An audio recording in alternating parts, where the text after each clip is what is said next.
Buenas tardes, mi nombre es Sergio Clavijo, soy estudiante de Administración de Empresas, cuarto semestre, y en la tarde hoy vamos a hablar sobre el derecho colectivo y negociación. Vamos a enfocarnos un poco en el tema del sindicato. Los invito a que me acompañen a hacer la presentación. Hablaremos sobre los sindicatos, la cual se rige por el Código Sustantivo del Trabajo, en el Decreto 46 de la Ley 3743 de 1950, la cual nos habla sobre las normas y reglas que se rigen en el enunciado de los sindicatos. En esta primera parte hablaremos y profundizaremos sobre qué normas se aplican, sus mecanismos y cómo se emplean en las empresas. La primera parte sobre la cual hablaremos es sobre la introducción al capítulo 1, la cual encontramos el artículo 353, la cual expresa que todo trabajador tiene derecho a asociarse libremente a un sindicato cumpliendo con sus normas, deberes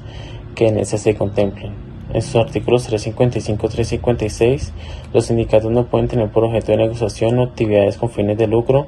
y nos habla sobre cómo su conformación, ya sea por empresas, industrias u oficios, los individuos deben estar en ramas de diferentes profesión u oficio. En su artículo 357 y 358 nos dice que en una empresa no puede coexistir dos o más sindicatos de base y sus organizaciones de libre ingreso y retiro de los trabajadores. En el capítulo segundo, la organización de estos sindicatos nos expresa el artículo 359 que para su constitución debe tener como un mínimo de 25 afiliados. En su artículo 360 se prohíbe ser miembro a la vez de varios sindicatos en una misma actividad. El artículo 361 y 362 para la constitución inicial debe quedar en acta y donde se exprese los nombres de la asociación, en donde tendrá libre derecho en la creación de estatutos y reglamentos. En el capítulo cuarto hablaremos sobre las facultades y funciones sindicales, la cual nos expresa el artículo 373, cuáles son las principales funciones. En ellas encontramos condiciones de trabajo como honorarios, prestaciones, sistemas de protección, prevención de accidentes, entre otras. Propulsar el acercamiento de empleador y trabajadores con base en la ley de incremento en la economía general, garantizar el cumplimiento de sus afiliados y ejercer derecho y acciones de las mismas, asesorar a sus asociados y en la defensa de sus contratos estipulados por las partes, promover la educación técnica y general de sus miembros, promover la creación de cajas de ahorro, préstamos y auxilios, entre otros, para fines profesionales o culturales de la asociación, servir de intermediarios para adquisición y distribución entre sus afiliados para consumo de materias primas, prestar socorro a sus afiliados para en ese caso desocupación, enfermedad o validez. En el capítulo 5 hablamos sobre prohibiciones y sanciones, la cual el artículo 378 y 379 expresa que los sindicatos no pueden restringir la libertad de trabajo. En caso de que se vieran así, el artículo 380 imputaría multas entre 1 y 50 veces el salario mínimo, donde el Ministerio de Trabajo podrá solicitar a la Justicia de Trabajo la disolución o liquidación de ese sindicato. El artículo 381, en cuanto a las sanciones a los directores, debe darse constancia de sus actos y deberá aplicar las sanciones disciplinarias previas en los estatutos. En el capítulo 6, el régimen interno, hablaremos sobre el artículo 382, la cual nos expresa que ningún sindicato podrá usar como nombre uno que introduzca error o confusión con otro existente. El artículo 380 y 384 expresa que los miembros deben ser mayores de 14 años y respecto a su nacionalidad, para poder hacer parte de este sindicato deben ser 2/3 partes por colombianos en la asamblea y donde ningún extranjero podrá aplicar a cargos directivos. En el artículo 385, 386 y 387 expresa la reunión de la asamblea debe reunirse como mínimo cada 6 meses. Y el artículo 388 habla sobre las condiciones, las cuales deben ser colombiano, ser miembro del sindicato activo, tener cédula o tarjeta de identidad en este caso, o por delitos en el momento de su elección. En el capítulo 7, disolución y liquidación, encontramos el artículo número 401, la cual el sindicato se disuelve cuando cumplirse cualquier evento previsto en el estatuto que se acuerde por acuerdo de 2/3 partes de la asamblea, cuando haya una sentencia judicial o que haya un número inferior a 25 trabajadores dentro del sindicato. El artículo 402, al momento de disolverse todos los productos de bienes, el primer término de pago de deudas, el remate se reembolsará a los miembros activos y su previa deducción de sus deudas en el sindicato. El artículo 403,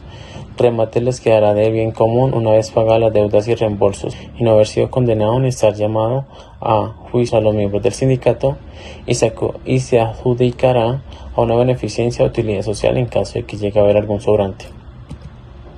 En el capítulo número 8, que es el fuero sindical, nos habla el artículo 405 y 6, expresa las garantías de los trabajadores dentro del fuero sindical, el cual dicta no ser despedidos, traslados ni desmejoramiento de las condiciones del trabajo, el cual están amparados los fundadores del sindicato desde 2 meses de la inscripción, sin exceder 6 meses para trabajadores que ingresen al sindicato. El artículo 408 y 410 nos habla que para despedir a un trabajador del fuero sindical debe comprobarse la existencia de una justa causa de despido. Expresa en los artículos 62 y 63 del Código Sustantivo del Trabajo. Cuando es por justa causa, liquidación de la empresa o suspensión parcial o total de las actividades del empleador durante 120 días o las causales como engaño, actos de violencia, daños materiales, entre otras. En el artículo número 9 encontramos los trabajadores oficiales, la cual el artículo 414, el derecho de asociación, expresa que los derechos de los sindicatos se extienden a trabajadores de servicio oficial, a excepción del Ejército Nacional y cuerpos de policía dentro de sus funciones, las cuales son estudiar las características y condiciones de trabajo acordado, asesorar a sus miembros como empleados públicos, representar en juicio los intereses económicos y comunes, presentar memoriales y reclamaciones para mejorar el método de trabajo, promover la educación técnica, presentar socorro a sus afiliados en caso de desocupación, entre otras. El título 2, la cual nos expresa conflictos colectivos de trabajo, expresa que la huelga es la suspensión colectiva temporal y pacífica de trabajo efectuada por los trabajadores de una empresa con fines económicos y profesionales de un debido trámite, en donde está prohibida la huelga de servicio público, en donde su actividad sea necesidad de satisfacer el interés general, la cual es expresada en el artículo 429, 430 y 431, y se entiende como acueducto, energía, telecomunicaciones, nombrando esto como las más esenciales, y donde nos habla que la reanudación del trabajo implica la terminación de la huelga. En el capítulo 2, que es el arreglo directo, expresa el artículo 432 y nos habla sobre él o los delegados de por medio del sindicato informarán al empleador o representante del pliego de peticiones que éste esté formulado. El artículo 433 y 434, la iniciación de las conversaciones, el empleador deberá recibir a los delegados dentro de las 24 horas siguientes a la presentación del pliego de peticiones y si se niega al inicio del arreglo directo será sancionado con una multa entre 5 y 10 salarios mínimos legales vigentes. Su duración de negociación debe ser 20 días calendario y en caso de que se quiera extender 20 días más. Y en su artículo 435, que es acuerdos, y 437, desacuerdos, nos habla que se maneja con la debida acta conformidad de las partes. En caso de que no se acuerde, quedará constancia y los puntos que no llegaron a un acuerdo final. El capítulo 3 nos habla sobre los contratos sindicales, la cual en su artículo 482 se entiende por contrato sindical el que se celebre entre uno o varios sindicatos. Este debe depositarse en el Ministerio de Trabajo a más tardar 15 días después de su firma. El artículo 483 nos expresa que entre sus responsabilidades están las obligaciones directas de sus trabajadores, así como también derechos y acciones que le correspondan directamente como sindicato. Y para estos efectos, cada una de las partes deberá constituir caución suficiente o de patrimonio según corresponda a sus obligaciones. El artículo 484, que es la